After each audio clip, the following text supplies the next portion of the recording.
Today's text comes from the New Testament, 1 John chapter 4, verses 7 through 12. In your pew Bible, it is on page 991. That's page 991 in your pew Bibles.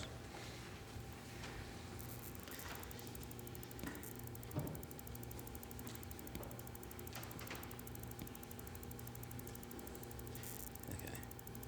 Beloved, actually, it's going to start from verse 4. Little children, you are from God and have conquered them. For the one who is in you is greater than the one who is in the world. They are from the world, therefore what they say is from the world, and the world listens to them.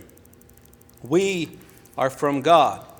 Whoever knows God listens to us, and whoever is not from God does not listen to us. From this we know the spirit of truth and the spirit of error. Beloved, let us love one another because love is from God. Everyone who loves is born of God and knows God. Whoever does not love does not know God, for God is love. God's love was revealed among us in this way. God sent the only Son into the world so that we might live through him. In this is love. Not that we loved God, but that God loved us and sent the Son to be the atoning sacrifice for our sins. Beloved, since God loved us so much, we also ought to love one another. No one has ever seen God. If we love one another, God lives in us, and God's love is perfected in us. The word of the Lord. Really, what else is there to say than what the text has already said? The text has spoken so much. The text is so deep. For those who want to read 1 John, I encourage you to. It is sermon after sermon and depth after depth. It is written in a way that just continues to allow us to delve into it and to pull more and more from it. In just these verses that we read, we already see how much depth there is. If you read the whole book, it's only about 5 or 6 chapters. You will see and understand so much more. In our text today, we see and hear about love.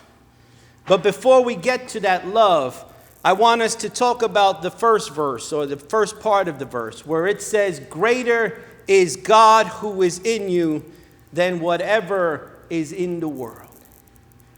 And I feel like that is extra relevant today, in our day and age, with so many things going on, with so much that's happening in the world. It feels like all of these things are huge. They are so much bigger. They are so much more difficult. They are so much more evil. There are so many things that are happening that it feels like they are so much bigger than just our simple faith. But this is a reminder that greater is God who is in you. Greater is God who is in each and every one of us. Greater is God who is in me than anything else that's happening around us and in this world.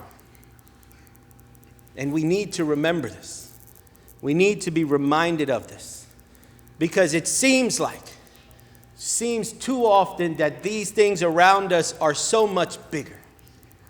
And it feels like that because especially when we're in the midst of stress or we're anxious or things are pressing down upon us, it feels like those things are so much more pressing. They are so much bigger. They are so much all-encompassing that it feels like we can't get out from under it. When our plans have not gone the way we want it to, it feels like everything is falling apart. It feels like all of this stuff is bigger. But feeling and reality aren't always the same thing. That's always the tricky part of emotion. Emotions are important and they make us human. They make us who we are. But we also have to be able to understand that what we feel may not be the whole reality of the situation. Because what we feel is also dictated by where we are. So if you think about a situation at work, when everything is coming to a head, all of the planning you've done, all of the people you're in charge of, all of the plans that have been made, all of the projects that have been working towards this goal, everything is coming to a head. It feels like if something falls apart, everything, the whole world is going to collapse unto itself. It feels that way. But we know the reality is, even when something falls apart, because most of the time it's not if, most of the time it's when, there's always the next step. And after that, the fix, and then the moving forward, and then the doing the next thing, and then continuing the process. It's never truly the end, and the world never truly falls apart, but it feels that way. That's why this text is so important, because we have to go beyond just feeling that God within us is greater than whatever is outside. We have to know that the God within us, the God within you, the God within each and every one of you is greater than the situations that are happening around you. The God within you is greater than whatever gossip is happening. The God within you is greater than the situation you may find yourself in, whether you put yourself there or not. The God within you is still greater than that situation. The God within you is greater than the stresses that are happening, the stressors and the people that are causing you stress. The God within you is greater than they are. The God within you is greater than the anxiety that's caused by all of these people that makes it feel like the walls are closing in. You have to remind yourself that God is still greater, and the God within me is greater than this anxiety. The God within you is greater than the fear that makes it feel like all is coming to an end. We have to remember that the God within us, the God we serve, the God we believe in, is all-encompassing, is all love, is all about continuation and strengthening. So when we think about the situation that we're in and what's happening, we need to be reminded and know that even though right now it doesn't feel that way, the God within me, the God within you, is stronger than whatever the situation may be. And this God who is within us is not just any God. It's not just a statue that was created. It's not just a thing that we've come up with, but instead it is God, the creator of all things. God who called things into existence. And God who is beyond understanding, because God is love. And love is what makes us human.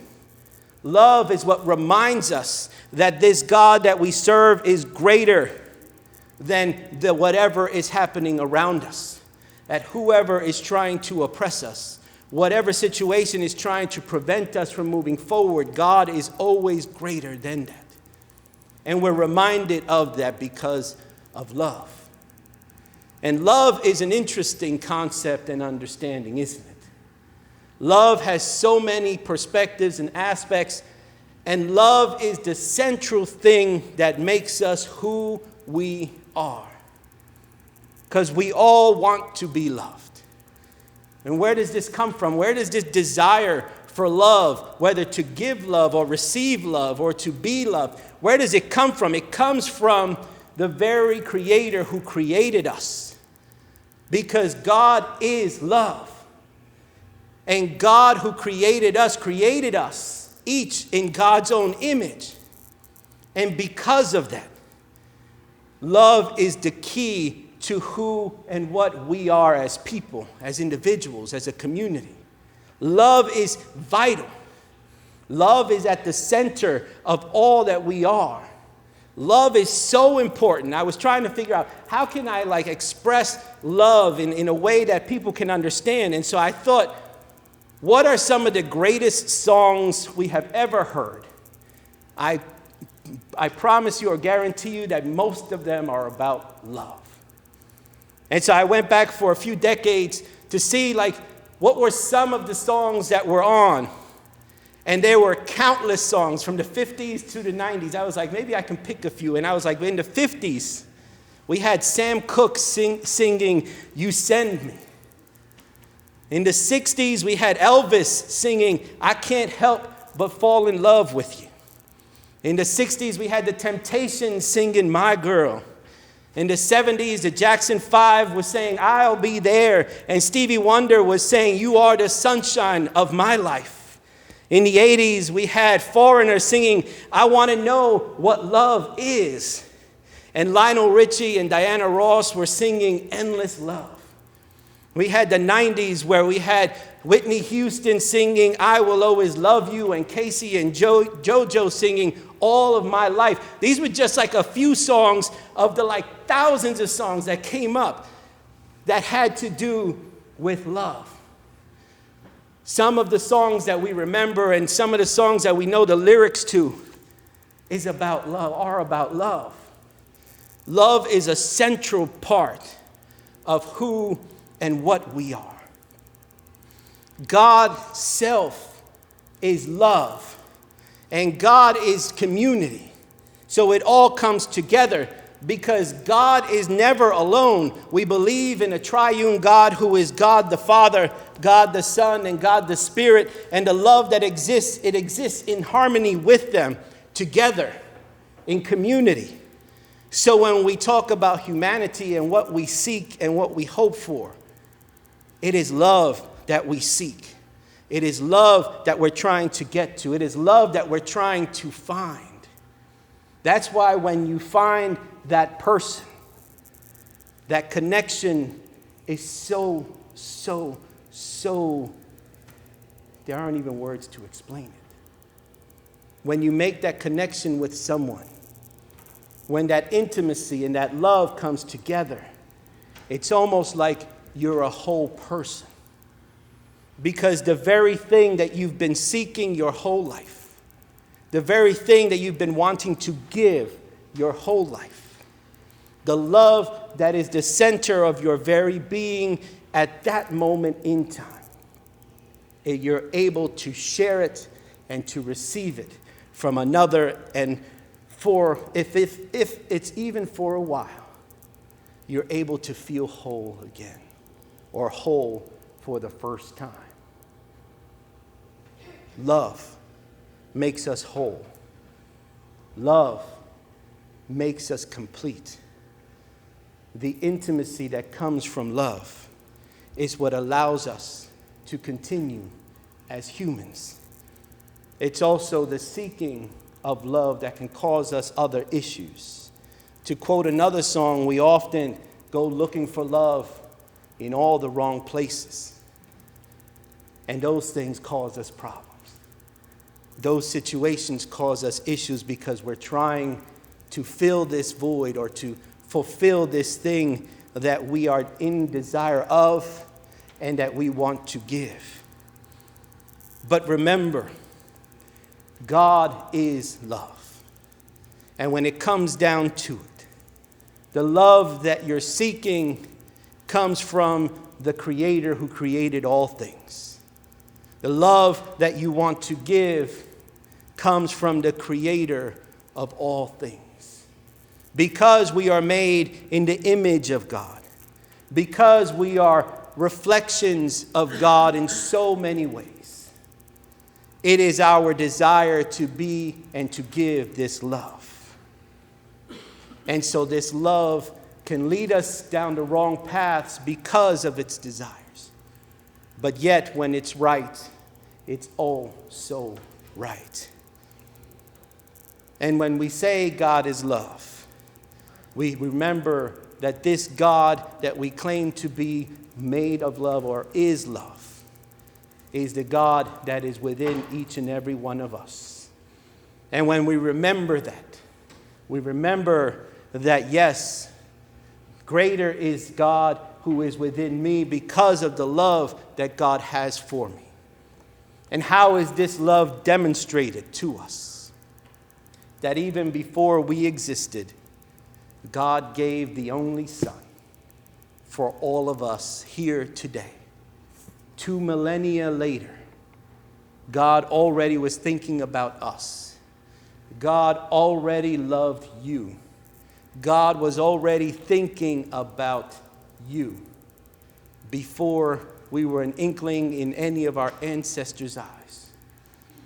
When you think about love, think about the God who is love. Think about the love that makes you complete. Think about love is what we all seek. But also love is something to be treasured and protected. Love is something to be careful with and not to be given to all randomly, quickly, and just without thought. For the love that we seek and the love that we desire is at hand in God and at hand within the community. So let us protect it and let us provide it. Let us receive it and let us continue to abide by it. For God is love, and we are the children of God. For God is love, and God is within each and every one of us. Greater is this God of love who is within me and within you than all the things that are in this world and around us.